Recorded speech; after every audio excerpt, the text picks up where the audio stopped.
Sultanabad municipality BJP ఆధ్వర్యంలో BJP అధ్యక్షులు కూకట్ల నాగరాజు అధ్యక్షతన భారతరత్న అటల్ బిహారీ వాజ్పేయి 101వ జయంతి వేడుకలు పట్టణంలోని అంబేద్కర్ చౌరస్తా వద్ద వాజ్పేయి చిత్రపటానికి పూలమాలలు వేసి కార్యకర్తలు అభిమానుల సమక్షంలో ఘనంగా నిర్వహించారు.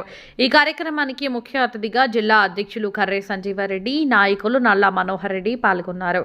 వారు మాట్లాడుతూ భారతమాత గర్భించే ముద్దుబిడ్డ అటల్ బిహారీ వాజ్పేయి జీవితాంతం దేశం కోసం, దేశ సౌభాగ్యం కోసం, అభివృద్ధి కోసం కృషి చేశారు అని తెలియజేశారు. దేశంలో పట్టణాల మధ్య సంబంధాలు పెరగడానికి హైవేల నిర్మాణం చేపట్టిన మహనీయుడు, ట్రైబల్ కోసం ఒక మంత్రిత్వ శాఖ ఏర్పాటు చేయాలని తపన పడిన గొప్ప నాయకుడు, అధికారంలో ఉన్న ప్రతిపక్షంలో ఉన్న దేశ సౌభాగ్యమే లక్ష్యంగా పనిచేశారు. భారత ప్రజాస్వామ్య రూపురేఖలను తన మాటలతో, అత్యున్నత నడవడికతో తీర్చిదిద్దిన మహోన్నత రాజనీతిజ్ఞుడు మాజీ ప్రధాని అటల్ బిహారీ వాజ్పేయి అని వివరించారు.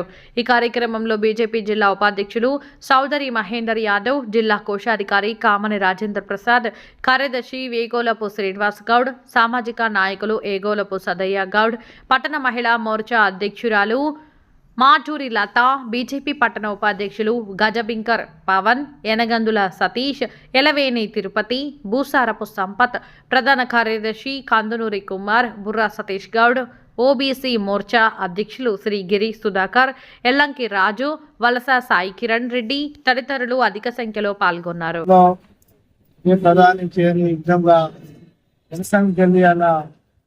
భారతీయ జనతా పార్టీ స్థాపించిన వాజ్పేయి జరిగినది వాజ్పేయి భారత అవార్డు జరిగింది. అలాగే వాళ్ళ అన్ని చూసుకుంటే పాకిస్తాన్ లో వాళ్ళ అనుభవం వాజ్పేయి అయింది. తర్వాత సడక్ యోజన అంటే ప్రధానమంత్రి సడక్ యోజన పథకం కింద ప్రతి గ్రామానికి పల్లెకు రోడ్ వేసి వాళ్ళ చేను ఎవరు లేకుండా అని వాళ్ళ సడక్ యోజన పథకం కింద వాజ్పేయి తీసుకొచ్చి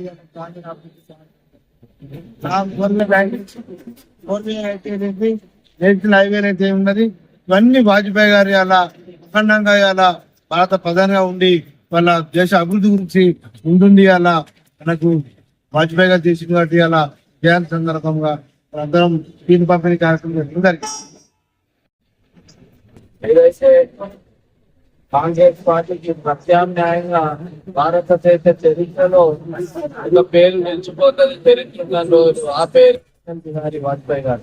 వారి యొక్క 101వ జయంతి సందర్భంగా వారికి ఘనంగా నివాళులు అర్పిస్తూ వారు భారతదేశానికి, భారతీయ జనతా పార్టీకి, హిందుత్వ ధర్మానికి చేసిన సేవలు మనం చరిత్ర ఉన్న రోజు ఉంటాయి. ఇవాళ భారతీయ జనతా పార్టీ ఇవాళ ఇట్లా ఉంది, దేశమంతా కాషాయమైంది అంటే వారి యొక్క చలవనే, వారి యొక్క కష్టఫలమే ఇవాళ మనం అందరూ అనుభవించిన ఈ భారతీయ జనతా పార్టీ. కనుక ఇవాళ భారతదేశంలో అన్ని సంస్కారాలు లేదా మనం హిందువులందరం స్వేచ్ఛగా తిరుగుతున్నాం. ఇలా మనం అందరం కూడా ఫలాలను చూస్తా ఉన్నాం. నేషనల్ హైవేస్ కానీ ఇలా మనం అన్ని రకాల డెవలప్మెంట్ ఇవన్నిటికీ కాస్త మూలం వేస్తుంది, బీజం వేసింది వాజ్పేయి గారు. కనుక వారిని కలకాలం భారతావని ముందు బిడ్డగా మరి భారత రత్నతో మరి వారిని సత్కరించుకొని ఇలా వారి సేవలను మనం తప్పకుండా చరిత్ర ఉన్న రోజులు మరి అందరికి తెలియజెప్పాలి. వారి యొక్క ఇంపార్టెన్స్ అనేది వారు చేసిన సేవలన్నింటినీ కూడా మనం గుర్తు చేసుకోవాలి. దాన్ని ప్రతి ఒక్కరికి చెప్పాల్సిన బాధ్యత మనం కనుక భారతీయ జనతా పార్టీ ప్రతి కార్యకర్త కూడా వారిని అనుసరించి భారతీయ జనతా పార్టీ ఎదుగుదలకు మనం అందరం కష్టపడి పనిచేయాలని తెలియజేసుకుంటూ జోహార్ వాజ్పేయి గారు.